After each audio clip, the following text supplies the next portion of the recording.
Walter Roest obtained a PhD in marine geophysics from the University of Utrecht in the Netherlands. After a 3-year postdoc at the Atlantic Geoscience Center, he worked at the Geological Survey of Canada in Ottawa, Ontario, primarily on continental magnetic and gravity acquisition and interpretation. Over the years, he also occupied several management positions at the GSC. In 2003, Walter was appointed director of the Marine Geoscience Department of Ifremer, the French Public Institute for Marine Research in Brest, France. He led the French program for the extended continental shelf in the framework of the UN Convention on the Law of the Sea from 2003 to 2012, including many mapping cruises offshore the French overseas territory. He served as a member and one of the vice presidents of the UN Commission on the Limits of the Continental Shelf from 2012 to 2017.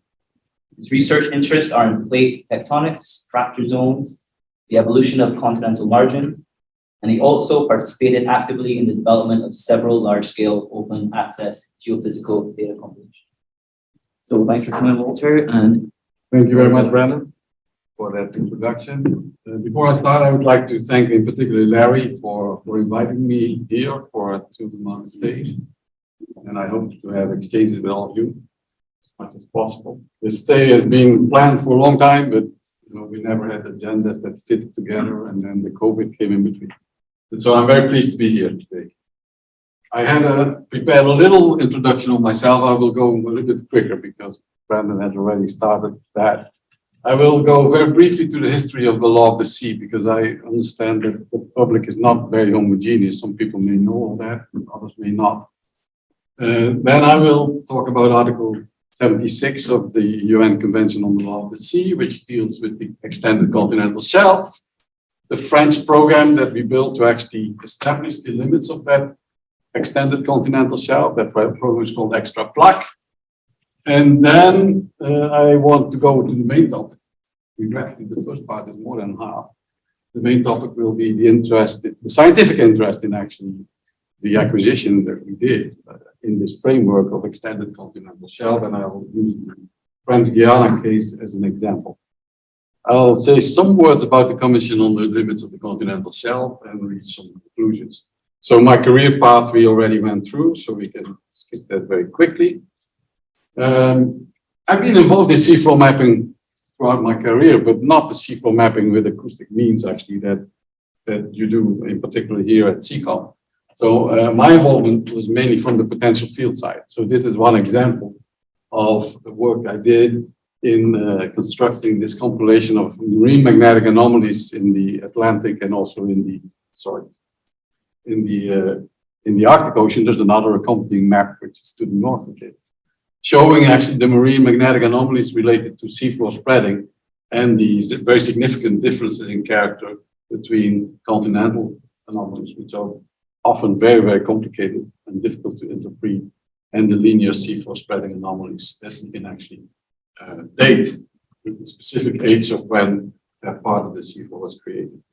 I also was involved quite a bit in the early interpretation of satellite altimetry data before we had those beautiful colored maps that we now see all the time, as people see it in Google Earth, and they have a very nice impression of the relief of the seafloor. At the time, we worked mainly with satellite passes like this, and we would make wiggle traces. And this was one of the maps we used to actually trace Atlantic fracture zones to build much more better geodynamic models of the opening of the Atlantic Ocean. And that led, for instance, to this compilation of the age of the oceanic crust in the global compilation, which shows in red colors actually recent oceanic crust that is being created along mid-ocean ridges, as you can see here and there.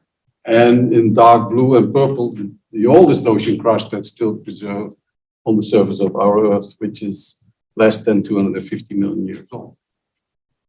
So that's kind of been my involvement in seafloor mapping until I came to Ifremer. I just wanted to show as an example this animation, which is already a little bit old. We were particularly interested, and I'll do this so that people who are looking at the video can see. This here is the Yamayan microplate, which is actually today a fragment of continental crusts which sits in the middle of the North Atlantic Ocean, but originally was attached firmly to Greenland. And so we used the magnetic anomalies and the fracture zone directions to refine the model of opening of this area.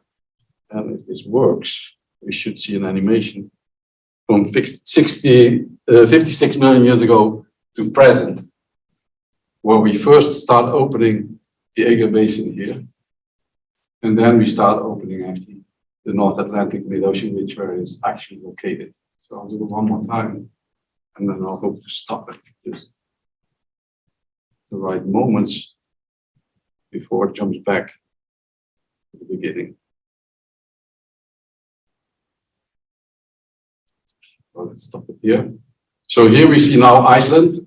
The current mid-ocean ridge is actually located here, crosses through Iceland, then goes to the north, and then it's offset to here. And the Ager Basin is an earlier oceanic basin that opened. And this part in the middle, which has a completely different character, as you can see in magnetics, doesn't have this linear magnetic stripes.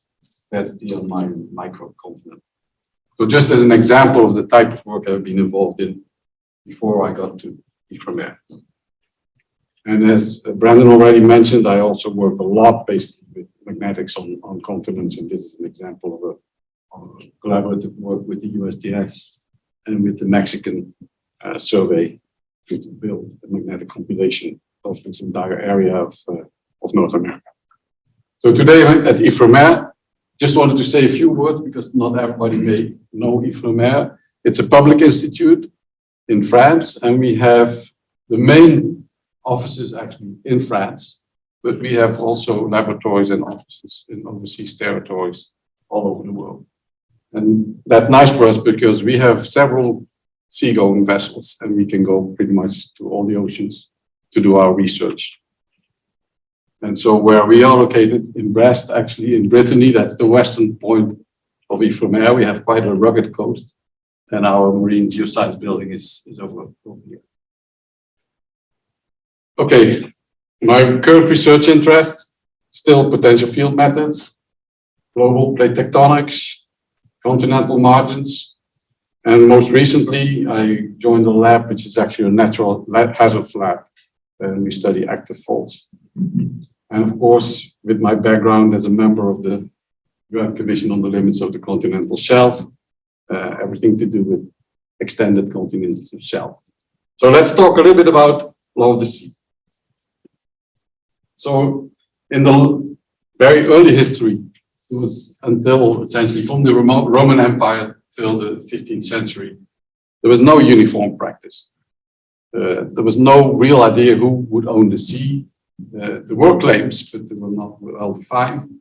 And it was essentially who was the strongest, had the most of the sea to do what they wanted to do. There was actually in the beginning of the 15th century, this division between Spain and Portugal of the entire globe, essentially. Along this line, which is indicated here in red. So the eastern part would be Portugal, and the western part would be Spanish. But it was not really about the possession of the ocean. It's sometimes cited as something where people claim possession of the ocean. But it came really from religious purpose. It was the Pope actually who initiated this initiative, and it led to a convention, the Treaty of Tordesillas of 1494. It was more about influence and Christianity than about owning the ocean. So the freedoms of the sea, that principle actually was more established in the 17th century. And it said that everything was essentially free and open, except for a narrow strip of sea that would be around coastal states. And the rest of the seas should be free for all and belonging to no one.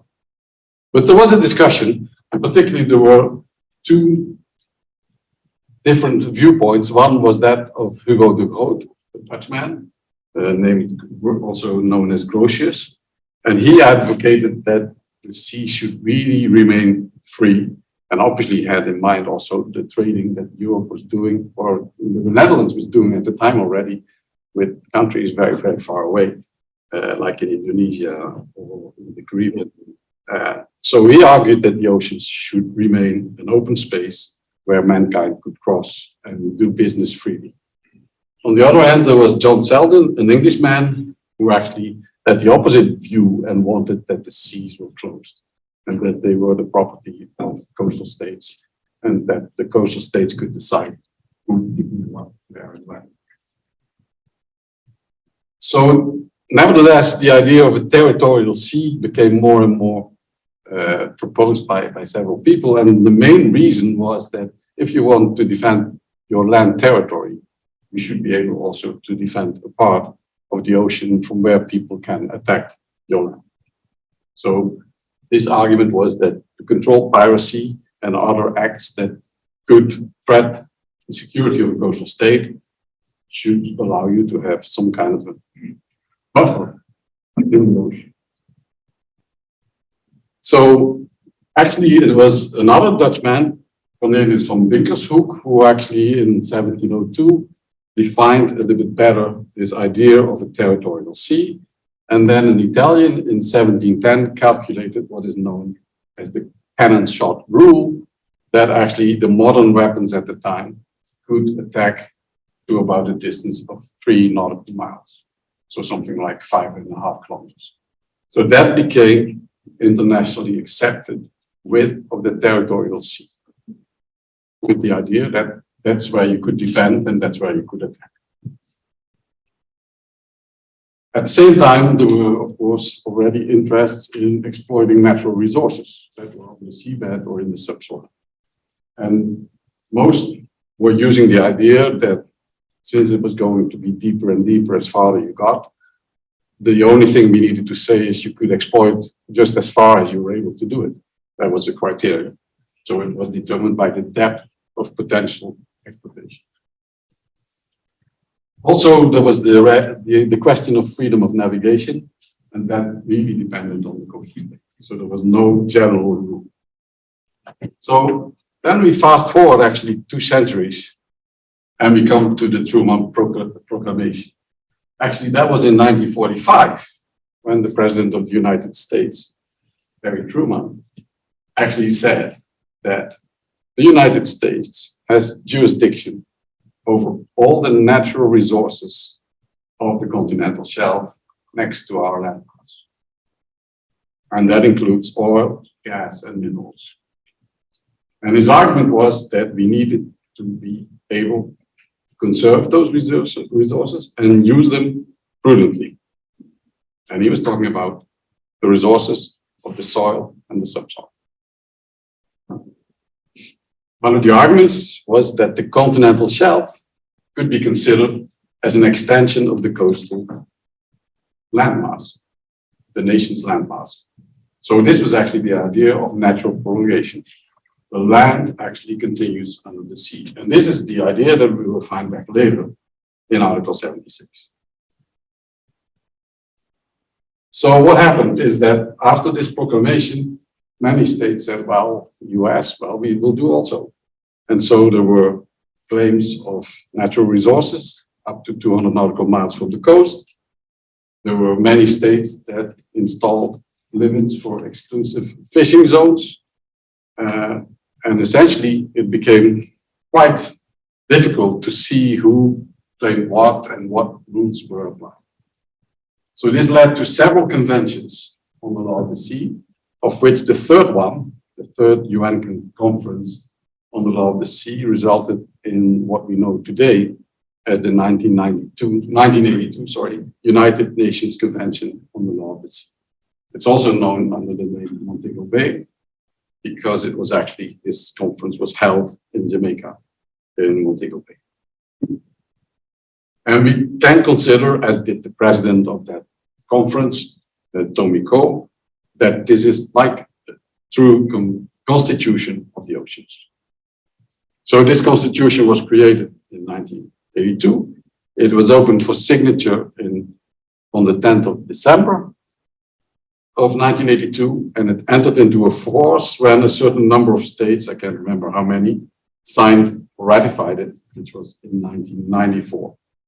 As of today, there's 167 states who have ratified, and on top of that, the European Union, because the European Union is actually dealing with all fishing exploration in European community. And that's why they are a signature to that convention. So I won't go into details, but there's many things that the convention talks about. It's not only about continental shelf. It talks about free communication and circulation. It defines the different jurisdictions. It insists on the peaceful use of the seas. There's many articles that deal with scientific research, how it should be regulated, who has the right to do what. There is question of fair and responsible exploitation of resources. And there's the question of preservation for the marine environment. Biodiversity wasn't the word that existed at the time, but when you read the texts, they were really visionary on the fact that activities that would take place in the future in the oceans should not negatively affect them. So the convention also created 3 entities. I'm just looking on my watch. Yeah, I think I should be okay. These are the Commission on the Limits of the Continental Shelf, which I will discuss a bit later, the International Seabed Authority, which actually deals with the seafloor and seabed where there is no national jurisdiction, and the Tribunal on the Law of the Sea. I just wanted to show this map to insist on the fact that many states that ratified the Law of the Sea, which are all here in light green, are actually not even coastal states. So it means that the Law of the Sea, the way it's constructed, is intended to not only be of benefit to states that have access to the ocean, but also to states that do not have, by sharing the resources of the ocean. Well, of course, you all know one of the absent states is the US, which has not as yet ratified UNCLOS. So very quickly, for a geologist, when we look at a continental margin, here is North America, Eastern North America. We have the landmass, we have a continental shelf, which is generally shallower than a couple of 100 meters. We have a continental slope, we see a shallow break, and then we go relatively fast to deeper water. Beyond the slope is called the rise, which is quite ill-defined, but generally is an area with the slope much less than the slope itself, but not flat. And then we get into the abyssal plain, which is really the deep ocean. So on top of this picture of a geologist, the Law of the Sea now puts the different maritime zones. First, the territorial sea. So you remember we first talked about 3 nautical miles. Finally, did this settle on 12 nautical miles for the territorial sea. There is an additional zone which gives certain rights, notably in terms of following, for instance, in case of pollution, chasing vessels that come out of the territorial sea, which is another 12 nautical miles. Then we have the EZ, I should say, not EZ, which is my normal, there's EZ. So the EZ actually goes from the limit of the territorial sea, from 12 nautical miles to 12 nautical miles. Beyond that, we have this ECS, the extended continental shelf, and we'll talk about that. And beyond that, we have the international area, which is actually managed by the International Seabed Authority. And it's important to know that the high seas, in terms of the water column, actually start at the limit of the EEZ. So when you have an extended continental shelf, which at some point even the US hopes to have, it means that it's restricted to the seabed and the subsoil only. The water mass above it remains international water. So Article 76, I will not go in all the details, but we find back here the words that already were in the Truman Proclamation. Natural prolongation of the landmass to the outer edge of the continental margin. And if you don't have an outer edge that goes very far, then you always have a continental shelf up to 200 nautical miles. That's kind of a free for everybody. And what is the continental margin? For the purpose of the convention, the continental margin is the seabed and the subsoil of the shelf, which I showed in that 3D image, the slope and the rise. So there's 2 interesting things when you compare those 2 paragraphs. The first one is in paragraph 1, we talk about the land territory, and that's a legal term. And we talk about the outer edge of the continental margin and natural prolongation. in paragraph 3, we talk about the landmass of the coastal state. That's a physical property. And we talk about the shelf, the slope, and the rise, which are physical entities. So this is more a legal part, and this is more the scientific part. So now we have to define this continental shelf. And this is written by lawyers, so as a scientist, I rather prefer to read it from the bottom to the top, because otherwise you wouldn't understand what you're talking about. So let's read it from the bottom to the top. First, we define the foot of the continental slope. What is the foot of the continental slope? Well, it shall be determined as the point of the maximum change in gradient at the base of the slope. That's easy. So you have a slope, and then when it gets flat, that's more or less where the foot of the slope. But then they make it a little bit more complicated because they say, in the absence of evidence to the contrary. Nobody knows what it is, but there it is. So that's our job when we do ECS work, like Larry and I. We try to find evidence to the contrary, if that's better for us. If it's not better for us, then we say, no, obviously it's here. It's at the maximum change of gradient at the base. So that's the first thing. The second thing is, once you have that foot of the slope, where is the outer edge of the continental margin? Well, it's a very simple rule. It's 60 nautical miles from the foot to the continental slope, outside. So you go 60 miles seaward. That's easy. But why do easy if you can do complicated? So we add, they can also be at a point where the thickness of sedimentary rocks is at least 1% of the shortest distance from such point to the foot of the continental slope. Okay. A little bit more complicated, but not so more complicated. Essentially, it means the more sediment you have in front of your coast, the further you can go. I'll show you how that works in practice. Then some people say, well, yes, but suppose that someone can go all around the world with those criteria, we should cut it somewhere. So they put two constraints, and again, we do one simple, not more than 350 nautical miles from the coast, so easy. And the other one, not more than 100 nautical miles from the 2,500 meter isobar. Don't ask me why 100 nautical miles and why 2,500, but that's what was decided. So let's go to the example of Guiana. We'll go quickly through that. In 2003, we did a cruise. So this map actually shows Guiana here. So north is actually in this arrow, the red arrow direction. We did a survey with multi-beam, backscatter, of course, rapid seismic, 3.5 kilohertz, sub-1 profile gravity magnetics. We did pretty much full mapping of the base of the slope to locate this famous foot of the continental slope. And we did long profiles out to a maximum of 350 nautical miles, where we actually did seismic lines to map the sediment thickness so that we can have this sediment thickness criteria. So here we see that block again. Now north is down. Surinam is on the right-hand side. Brazil left. So the first thing is, this is 200 miles from the coast. So that's our continental shelf if we don't do anything else, if we don't try to establish that there is natural prolongation. Then we have to find this foot of the slope. So the way we do that, we analyze this bathymetric profile, more or less perpendicular to the margin. And we're going to see where this is the same profile here shown on in the quadrant below. So we see there is a very clear base. We see there's slope here. There's almost no slope there. This is the area of the base of the slope, and the maximum change in gradient is located at this yellow dot, which is this yellow dot in the 3D view. We do that along several profiles. It was very easy here on what we call the Demerara Plateau. It was much more difficult here because it's very gradual.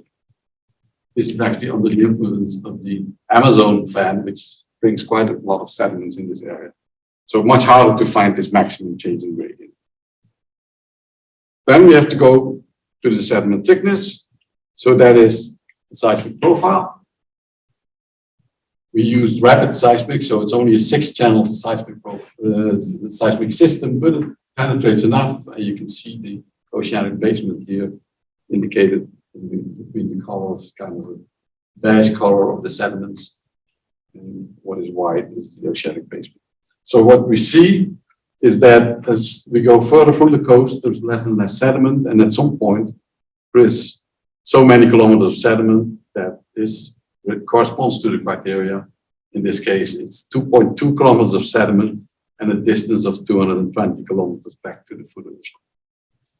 So that gives us a point. We do that on this profile, and then we do it on all the profiles we have. For some reason on this profile, the point was somewhere here, so we just ignored it, and we just connect those 2 points.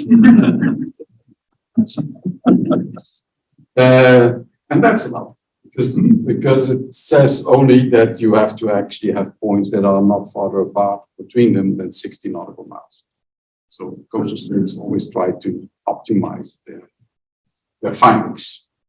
So then we have the 2 rules, if you remember. First is 60 miles from the foot of the slope, that's this yellow curve.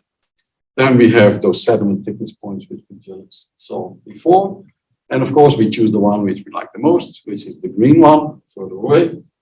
So that's our formula line. That's response to paragraph 4. But now we have the constraints. So the 2 constraints, the one is 2,500 meters plus 100 nautical miles, and the other one is 350 nautical miles. Well, obviously 350 nautical miles is further out, so we use that one. And we ignore this one.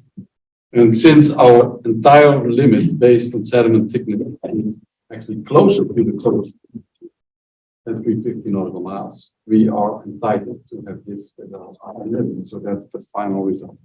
So that explains in a graphic way how this Article 76 works. And what does that lead to? That leads to an EEZ, which goes to 200 nautical miles, which concerns the water mass, fishing, and all what you want to do economically within the water column. It's the surface of the seafloor and the subsoil. Then you have the extended continental shelf. So all of a sudden, there's no more rights, no exclusive rights on the water column, but only on the subsoil and the seafloor. And then we have the international area beyond that, which is basically managed by the International Seabed Authority. So why do we do all that?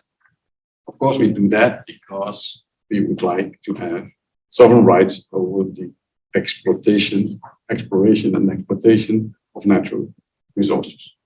And indeed, those rights, according to Article 77, are exclusive. If the coastal state decides not to explore or to exploit, nobody else can do it without the consent of the coastal state. One of the reasons we got funding, because oil and gas is now not very more interesting in France, as in many other countries, is that we say, well, the whole point is we don't have to exploit, we can preserve it. And then the minister said, oh yeah, good idea. So that's what exclusive rights are. The examples of those resources, hydrocarbons, of course, mineral resources, but bioresources as well. Not fisheries, as I said, but except for species that live permanently attached to the seafloor. They are concerned by that. We always have to nevertheless say that, of course, these resources are largely potential. We don't know them today, sorry. We don't know them because the areas are remote. They're not that well mapped. And most of them are, of course, at depth larger than 200 to like 2,500 meters water depth. Just, I wanted to show, maybe you are all aware of these kind of mineral resources of the deep ocean floor, which we generally characterize as 3 different types. Sulfides, for some reason my label got lost, manganese crusts, and nodules. And they are of particular interest, in particular with high-tech technology for smartphones and all kind of other things, magnets for wind turbines, etc., etc.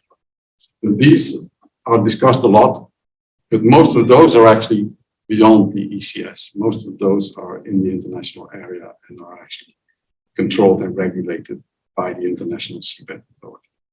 But some of them, for instance, in French Polynesia, we have large amounts of quite economically, potentially interesting crusts on seamounts. So France and UNCLOS. So France was late, not as late as the US, but late in ratifying. We ratified only in 1996. And the problem with that is that, I didn't mention this before, but if you want to establish an ECS, like an extended continental shelf, you have to submit that information to the Commission on the limits of the continental shelf, and you have to do that within 10 years of ratification. So France had to submit that in 2006. So what did France do? In 1998, they said, well, maybe we should do something. Well, actually, we will do something. And then in 2004, they said, well, yes, we have a plan. And we call it extra plan. But still no financing. So we got financing in 2003. That's exactly the year when I joined Ifremer. So that meant that we had only 3 years. Luckily, in the meantime, states had discovered that nobody was ready almost. The few that were ready was Russia, Australia, Brazil, I think, and that were the only ones that were ready to meet the 10-year deadline, and all the other ones were really lost. So they changed the rules a little bit, and they gave us until 2009 to finish our submission. But we had identified 11 areas of potential continental shelf beyond 200 nautical miles, and they were all over the globe. So we were a little bit stuck, because even though 2009 was a little bit further than 2006, we only had 6 years. So the challenges were lack of time, the fact that we had a limited budget. Seems a lot, 18 million, but if you go a little bit to sea, 18 million, you burn it quite quickly. And we had ECS everywhere on the globe. It was difficult to get research vessels because they're already programmed for scientific cruises. You just can't just say, well, we need that vessel today because we need to have an ECS. And some of those ECS areas, notably offshore, the Guiana Islands in the southern Indian Ocean, are huge, so it requires time. Luckily, we do have 4 oceanic vessels, and we have some existing data which we use to the maximum. So we didn't collect data in areas where we thought that what we had already was sufficient, even though it was maybe somewhat weak. We tried to collaborate as much as possible with the universities that were working in certain areas, but we did have problems with confidentiality. So the government wasn't too happy to share data and information that would later be vetted by the UN Commission on the limits of the continental shelf. But we decided also to do partial and joint submissions so that we could submit stuff, and when we finished an area, we would just send it to New York and get on with it. It was decided that we could not do systematic mapping, and we could not do anything to do with resources. It was just no time. And we didn't use our heavy multi-channel seismic system, but as I showed the example of Guiana, we used the rapid seismic system. That we can tow that at 9 knots or even 10, I think. So this is the French EEZ in orange, so in every ocean. And in red is what we submitted as ECS. So you can see that particularly the 2 areas which are here in the southern Indian Ocean, the Crozet Archipelago and the French Guiana Islands, have a quite large ECS areas. They are about 400,000 square kilometers each, which is about the surface of the mainland of France, which is 500,000 square kilometers. So surveying all that takes time, so we couldn't do that systematically. And so here you see what we did in terms of days of time. This is the days we spent on the spot. So here I don't add the transits to and from. And that totals about 320 days of dedicated work. Sometimes you see only 2 days, because in this case, for instance, in Reunion Island, we just tagged a few days on the scientific cruise that was already planned, completely different objectives. But we needed to get the base of the slope and the foot of the slope, which was beyond their thing, but it wasn't very far off from where they were in the first place. In other areas like the Guiana, we had really almost no data. So we spent 103 days over there, plus at least, I would say, 45 days of transit or something like that on top.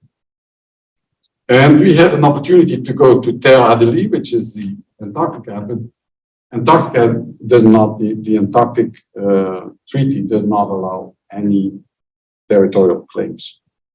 So for the moment being, we have prepared material for if that changes, but we have not submitted that to the UN Commission. So we submitted in total 8 partial submissions. Some partial submissions were for 2 areas, some were for 1 single area. And we have already received for 4 of the partial submissions recommendations from the UN Commission on the Limits of the Continental Shelf for 7 distinct geographic regions. So we're not doing too bad, actually. I'll come back to that later when I talk about the delays at the level of the Commission. So I haven't talked about science, and I told you that I would be talking about that. Yeah, about now. But you didn't warn me. Start halfway through. Yeah, so I'm halfway through now. Is that okay? Oh, okay. Oh, no, I'm much further than halfway through. So let's say, so we try to have as much as possible scientific collaboration with people that already work in the area. So in the area of the French Caribbean islands, Martinique, Guadeloupe, there were people from the University of Brest working there. So we had a PhD working on that with the data we acquired and with other data they had acquired previously. The Guiana Plateau, we also had a thesis with the University of Brest, and I forgot to mention here we had people from Strasbourg actually also involved in the cruises there. And the scientific interest is really that it's a huge, large igneous province, so a huge volcanic province in the middle of the ocean, which also has an element of interaction of hotspot activity and mid-ocean rich environments. In New Caledonia, we work with the people of New Caledonia, university, local university, and local people from IRD, which is a French institute that has offices in all the overseas territories. We work with New Zealand and Australia, and we share and exchange data with them. And then in French Guiana, that's the example I will discuss a little bit in more detail. We collaborated with the University of Perpignan, and that started out with just looking at the surface processes, so what happened at the sea floor, using the acoustic imagery and subbottom profile. And since then, we have 2 PhD students with an additional one, which was on a topic annexed, which used some of the data, and a PhD with Brest. And we have had 3 scientific cruises following up on what we actually discovered during the extra plaque work, and 1 planned for next year, hopefully. So let's go to look a little bit at that area. So the area offshore French Guiana, so that's the north coast of South America here, is characterized by this particular plateau, which is called the Demerara Plateau. To the north, there is a transform margin. And originally, everybody thought this was just some kind of a fragment of continent that came from somewhere and got stuck there. A little bit like the Jan Mayen that I was just showing earlier. During break-off, pieces break off somewhere and then, turns out it's not that. It actually is a volcanic margin. And I'm not going too much into details. I gave a talk next week at the geoscience department, but I will go through some of the things we worked on. So the Demerara Plateau was linked to the Guinea Plateau, which is located on the other side, offshore Africa. And this has a transform margin to the south, and this has a transform margin to the north. So that's where the plates slide like that along each other. And they originally were sitting next to one another. So here we see the cruises that happened. They're not in chronological order, but I rather have them ordered from shallow to deep. So the first one is Durham, which took place in 2016. That was here in this kind of rectangle, or this polygon, which you see here in black, which map the slope, but more for scientific reasons and to actually get more details on the transform margin, and did a lot of dredges. We tried to dredge actually rocks that were exposed, because this is a very sharp continental margin due to this transform nature, and we can get to rocks that are actually from the oceanic crust right by dredging them from the slope. The second cruise was Iguan, which took place in 2013. That's the one that looked at the surface processes using backscatter and sub-bottom profiler. The Guiana cruise, which was the first one, 2003, was really looking deeper in the sense that we wanted to map the oceanic basement to have sediment thickness. And the Magats cruise, which took place in 2016, was actually really looking at the coastal structure. We did a seismic refraction experiment with OBSs, and we mapped the velocity structure up to 40 kilometers depth within the oceanic crust. So this was the first thing that came out. There was a collaboration related to this Guiana cruise. So this cruise was essentially designed uniquely for the extended continental shelf, but we were able to publish a paper on surface processes that took place. And it turned out they were very useful because when we had difficulty to define the foot of the continental slope, as I said earlier, in the area closer to Brazil, because the slope is very gradual, we actually were able to convince the Commission that there are downslope processes that we can see in the sub-bottom profiler and in the seafloor surface. And as long as you have downslope processes, we argued, you're in the slope. You cannot be in the deep ocean floor. And they bought that argument. So we got a slope point somewhere around here, this point, which was the only thing we needed. The foot of the slope points that were at the base of the Demerara Plateau, look here in this area, they were all accepted just without any discussion. So during this Iguan cruise, so in 2013, we mapped a large scar in the seafloor, which is visible from the French Guiana side into the Surinam side. So the nice thing is that with Iguan, we were able to map the entire northern section of this plateau. Whereas, of course, with the Guiana cruise, we were restricted to the French side. And so this fault scar is about, well, the downslope part of it is between 20 and 100 kilometers wide, and the total length is something like 350 kilometers. But we don't know at the moment much about the age. We don't know if this is something that happens occasionally or can come back. And we don't know yet exactly how this relates to the structure of the margin. Obviously, it relates to the fact that transform margins are very abrupt. And if you load up sediments, so at some point, things will slide and collide. So the data we collected, and this was a PhD thesis, which was done actually before the Iguan cruise, using the data from Guiana, we were able to map, as you can see here with all those outlines, mass transfer deposits. So we can see and we can more or less, at least relatively, date them as a function of where they are located within the subsurface.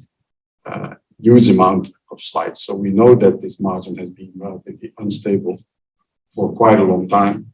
And we're trying to calibrate that with some of the IODP drilling, which happened to the northwestern part of the plateau. So it's very hard to actually follow this seismic reflector. So we're still working on it. The other thing we found, and this is also again based on the Guiana data, so the 2003 data, that there are seafloor depressions that are lined up in some cases, as you can see here, this blue kind of dots. They're not very, very clear. But when we went again with the Iguana cruise, we wanted to understand better if these were pockmarks, if these were actually features where fluids would escape from the seafloor or something else. So this is the map, the top here. In color, you see the resolution at 115 meters, which was the best we could do with the EM12 in 2003. And when we mapped that same area in 2013, you can see those features much better. So these are all depressions. This one is 4 to 5 kilometers wide and has a length which is quite big. Sorry, I'm going a bit too fast. Something like almost 10 kilometers. And they're all actually delineated in the parallel to the contours of bathymetric contours. You can see some more here. And that's the result of currents. So what happens is the Demerara Plateau is really a promontory that sticks out from the continental margin, and so currents are accelerating. Currents have to go around that relative to the currents which are in the. And so these ones we are actually going to investigate with photos and with the Nautil in the 2003 cruise. We did acoustic measurements of the water column to see if there's any active fluid escape. We didn't find anything, but that doesn't mean 3,500 meters water that necessary is not there. So we don't know. What we also found is that there's lots of sediment drifts. Sediment drifts are actually systems of deposit of sediments which are caused by currents. In this case, these currents are all contour parallel currents that actually go along the edge of the plateau. So that got us a little bit more interested in water masses, and the water masses in this area are extremely complicated.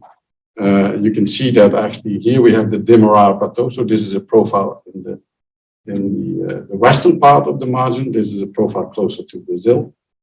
We have actually from the bottom to the top, we have the Antarctic bottom waters, so which go into the northwestern direction. Then we have the North Atlantic deep water, and those are going from northwest to southeast. And those are actually responsible for the tails that you saw on those pockmark features, which are elongated towards the southeast. And then we have the Antarctic intermediate waters that are actually, again, with quite a few different layers. And of course, you know, when yesterday at that business talk, we talk about definition of different water layers. Here we do that at a scale which is like kilometer wide and vertical resolution of hundreds of meters. But nevertheless, those features exist, and we are investigating a little bit more on that. One of the things we did is we went back to our seismic data, and we can actually, normally we tune out all the data collected in the water column if we're interested in seismic data to look at the subsurface, different sediment layers you can see here. But you can't process the data and find out if there's anything happening in the water column. Again, not at all at a resolution that would come close to anything using higher frequencies. We use frequencies around 20 to 40 hertz. But we can see the top layer, which really cannot be used. It's mainly using the direct reflection. It's really the impact directly of the seismic source. After that, we see a layer that is characterized by very long and stable reflectors, which are quite high amplitude. Then we have a little bit more chaotic layer, which has reflectors, but you can't follow them for as long as you could in this kind of blue region. And below that, we don't have any definition, but we're still working on the processing techniques to improve that. So finally, we interested ourselves a little bit more in the deeper structure. As I said, we had this cruise where we did a refraction experiment, and we wanted to find out more what this feature is actually.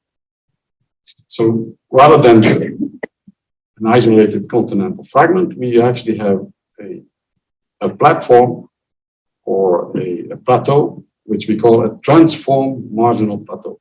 Why do we call it a transform marginal plateau? Because one of its edges, which is in this case the northern edge, is actually a transform margin. It's actually, if you look in detail, two segments of a transform margin with one little relay segment, which is more a pull apart. But it has two rifted margins. It has a rifted margin, which is Jurassic in age to the west.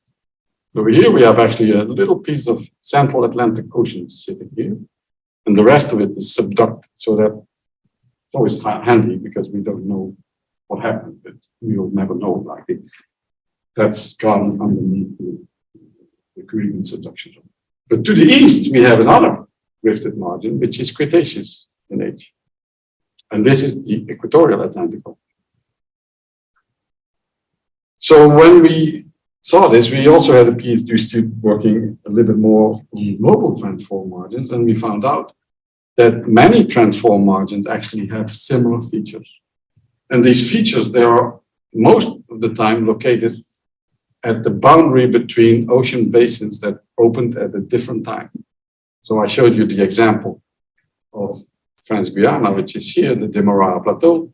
It has on one side Jurassic Ocean, and on the other side, Cretaceous. But if we look at this one here, the Rio Grande, no, this is the Sao Paulo Plateau in offshore Brazil. It actually has older ocean floor to the south and younger to the north. And we can also look at Rockall Bank, which is sit offshore Ireland, which has the northern part of the South Atlantic, southern part of the North Atlantic, sorry, which is younger than the northern part, which is the Norwegian Greenland Sea. And many of those areas which are indicated here in red are related to hotspot activities at the moment of opening of the ocean basin.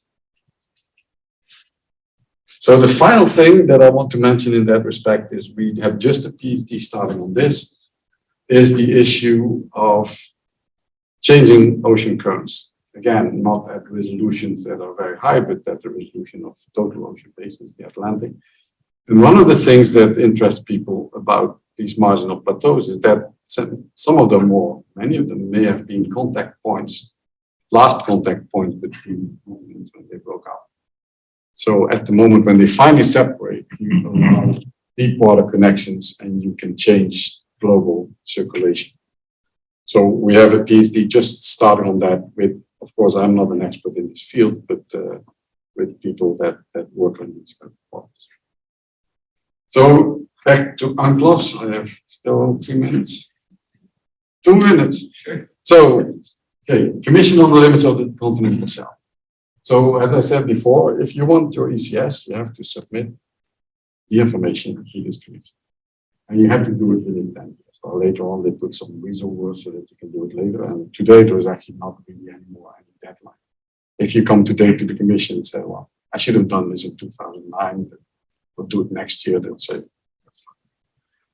So the commission is 21 members. They are elected and they work in subcommissions of 7 members who actually do the real detailed investigation of all the scientific material that is presented. And they kind of decide whether that is reasonable. So here I have again this map. Everybody in green has ratified, but the dark green is those that have made submissions. The shaded ones with this kind of line, hash line in states that have already said, well, we'll make it later, but don't wait for us now, but it will come.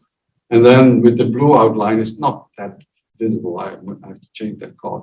Are states that have already received recommendations. Actually, the commission decides something, but it cannot actually decide for a coastal state. It's a sovereign act. So the commission says to a state, well, we recommend that you do this. And then the state says, we'll do exactly as you say, or maybe not. We'll see. That's not just. Up to now, states who have declared their continental shelf have followed the instructions, the recommendations. So just what is the problem there? The problem is that when the convention was developed, they thought there would be about 30 submissions. Up to now, we have 93.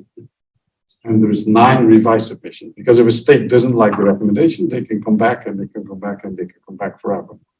So we're already at 102. At the moment, the next one in the queue for examination is number 49. But there are 3 revised submissions already in the queue that have priority. So in fact, 49, you could say, is actually 52. And there are 8 that should have already been examined that are blocked by disputes. I'm not going to discuss the dispute issue, but if someone wants to talk about it later, we can do that. And up to now, there's only 35 recommendations issued. So over a period of 20 years, 35 recommendations, we need at least another 75. So we can imagine how long this will still take. Today, if you make a submission, you have to at least wait 10 to 12 years before it's even opened, before the commission even looks at it. And I estimate that by 2027, this will be 20 years.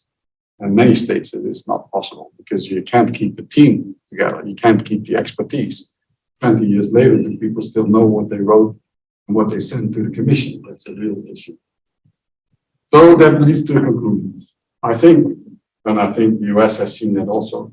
UNCLOS has given tremendous opportunities to map the seafloor and subsoil around the world. In France, we had quite a bit of data, even though we had a relatively limited budget. We have been able to do scientific work, and we're still ongoing with that. And I don't know what happens with this commission, but it's a serious problem. We need to find a solution. So that's it. Thank you very much. Sorry, I'm a little long. Mary. Thank you, Walter. You said 24 coastal states have received recommendations. Yeah. How many have submitted their final and binding limits to the Master, I Secretary? know, 7. Why? But this France should be there, and Foreign Affairs tells me they did, and the Division of Ocean Affairs and Law of the Sea at UN said they did. So I don't know. Many states are a little bit on the watch out because many states think, well, you know, how does this evolve? Did I get enough? You know, if once you declare it, once you post your limit, it becomes final and binding. That's what Article 76 says. So then you're stuck. There's another flaw in the process. So There's several. float states can go back again. You can decide years later, as long as you have not declared it, that, well, you know, oh, my neighbor got more. Maybe I should get more also. And I collect some new data and I'll try again. So that's a flaw. Another flaw, which I think is a flaw, is that at some point, and this was Brazil in 2004 or so, they wanted to put new data in their submission while it was being considered. The commission said, no, you can't do that. And then Brazil said, yes, we can. And then so it was some ruling back and forth. And they finally went to the legal council, that's the top lawyer of the UN. And the top lawyer said, no, a coastal state is sovereign, can put data whenever they want. So that's becomes a problem because basically, you know, if a state sees that it doesn't go as well as they want, they say, oh, but next year we'll bring you some new data. And then the commission sits a little bit there because they can't really open another box or another, well, now it's not so much more a box. At the time when Australia submitted, it was a cubic meter of paper. Now it's like, you know, some CDs or some whatever. But there's delays there that intrinsically make it difficult. And in a way, I think, yeah, if you go to a court and you have pleadings, at some point you're not allowed to bring material that you haven't brought. You know, you at some point you have to say, this is what I have. You know? And since you can always come back later if you want, bringing new stuff during the examination is really a handicap for the commission, in my view. I don't know who was first. I think you were first. Then Yuri, and then. Thanks, Walter, for your presentation. It's really interesting. I have a few questions, but I'm going to try to merge them all in one. The answer is yes. What you've presented today about Yuri and Continental Shelf and the EEZ and the ECS. Mm. So that's a luxury that's not available everywhere. There are some regions in the world, just like in the East Mediterranean, where the sea is not wide enough to have 200 nautical miles for each nation. What's going on that we have lots of conflicts over there, especially that each nation over there claim that they used, just like what you presented over here, when Spain and Portugal used to claim half of the ocean. So we have nations over there that used to claim that we used to rule all of this Mediterranean one time. So there are lots of issues going on in order to rectify this. So my question is, do you think that this convention is fair enough or it's good enough for all cases worldwide? Because there are lots of problems. I was a member of my aviation, my office for quite a while. I know lots of problems with our nation. We have maybe 7 or 8 neighbors, and each one of them are claiming points differently with a different approach and different criteria. And the law is not flexible enough, or cases are not well implemented in the law. That's my understanding. So is there any kind of research that's going on to improve this in order for all countries to join, or it's going to be like that? We have to go to the court. That's the only way. It's a very good question, but it really is beyond my expertise and what I can tell. I see that, you know, one very profound example is China in the South China Sea, where, you know, they claim basically the entire ocean Or because they say we have traditionally always had that and this belongs to us. My feeling is that, you know, obviously the law of the sea was a package deal. There was a compromise between non-coastal coastal states. I mean, and there's a whole bunch of paragraphs about how to deal with disputes and how to solve issues and to which courts you can go and which tribunals and what kind of measures you could take in the interim to avoid, because that's another problem, you know, at some point, because the timelines are very long, people try to establish precedents and hope that by the time this gets in front of a court, it's almost become common law, you know.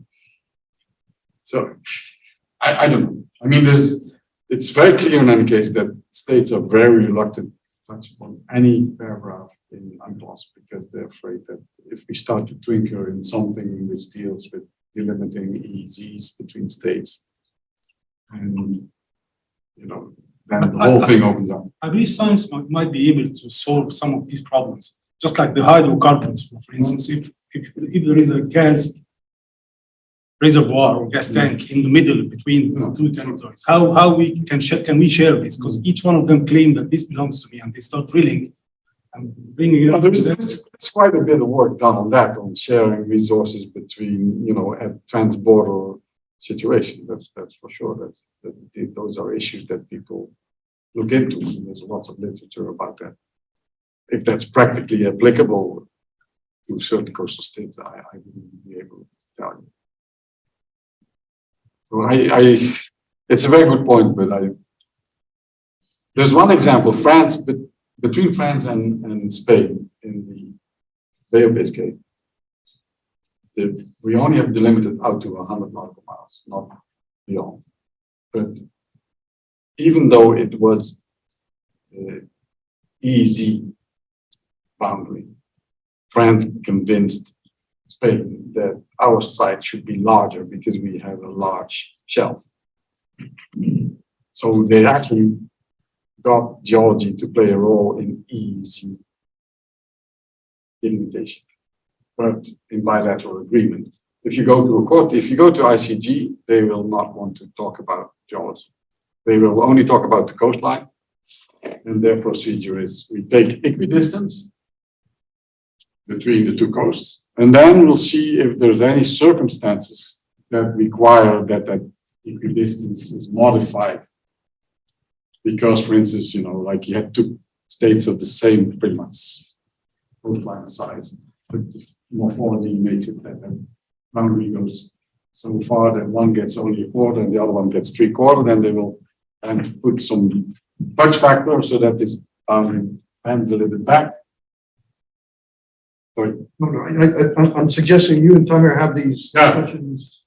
Walt will be around for some time. I'm here, yeah. Yeah, so Good, that's a good point. I think people have to get going. Yuri. Okay, last question then. What's the position of the Commission with respect to the artificial land mass, man-made? The Commission has no. So they just ignore the existence of man-made. And okay. Well, can we do one? There was one more there, I think. Someone? No? I have. So then you, and then we'll. I was just curious, this might also be kind of playing into Tamer's question. My door's always open, so if you want to discuss things. It was just, like if two countries border on an ECS, how, if there's just like a draw line down the middle, or how that is normally handled. It's a very complicated. The Commission, if two states have an overlapping claim and they both say to the Commission, we don't mind that you look at it, and when we have your answer, then we'll discuss between us. Because you can't really know how much overlap, for instance, there is. Maybe they think that they have this much overlap, and the Commission will say, well, in fact, it's only this much, you know. But the Commission has in its personal, in the rules of procedure of the Commission, as soon as someone sticks up his hand, it says there's a conflict, then the Commission just doesn't look at that file. And that's another problem, because sometimes it's not justified. Sometimes it's used as a mean of pressure. The Commission also has absolutely no jurisdiction over establishing the limitation between. No, we only look at the limit between, They only can judge whether the seafloor qualifies for extended continental shelf, not who it belongs to. Not at all. So that's it. The commission's just not allowed to look at that. David Mosier raised a hand, by the way. Yeah. oh, Want I to didn't ask see him and, yeah, how do I get it? Hey, Walter, David here. Yeah.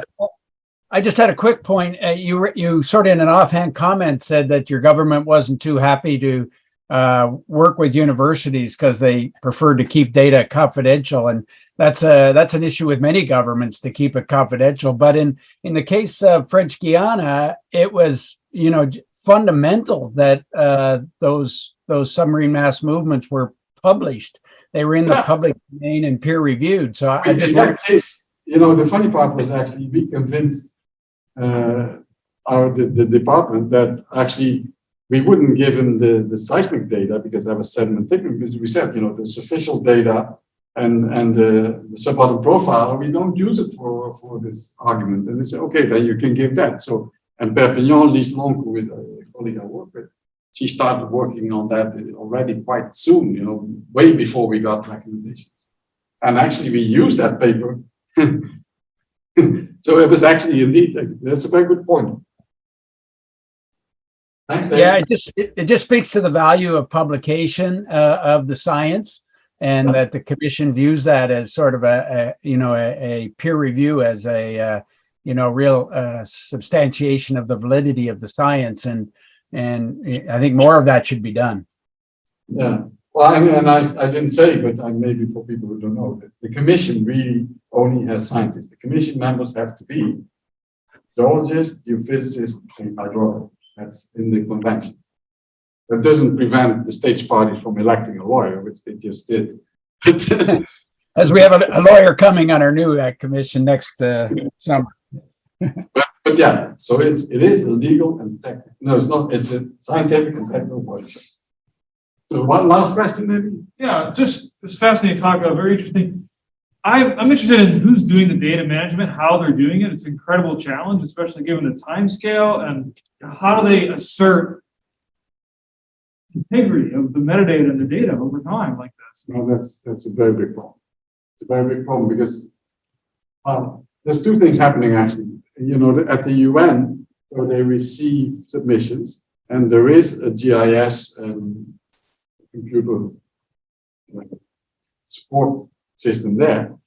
So they open things, they check if they can read it, but they don't, for instance, update them to have newer versions or things like that. We have our data in Ifremer in the system where there are people in charge of ensuring the compatibility of stuff. But in many states, they don't have. But it has already happened even that states have contacted Dualos, the Division of Ocean Affairs and Law of the Sea, to ask back data that they had sent. They said, sorry, but we had a system crash, we have no more data of our submission. Can you please send us back? So yeah, it's a very significant problem. And with those deadlines or those delays of 20 years, it's extremely difficult.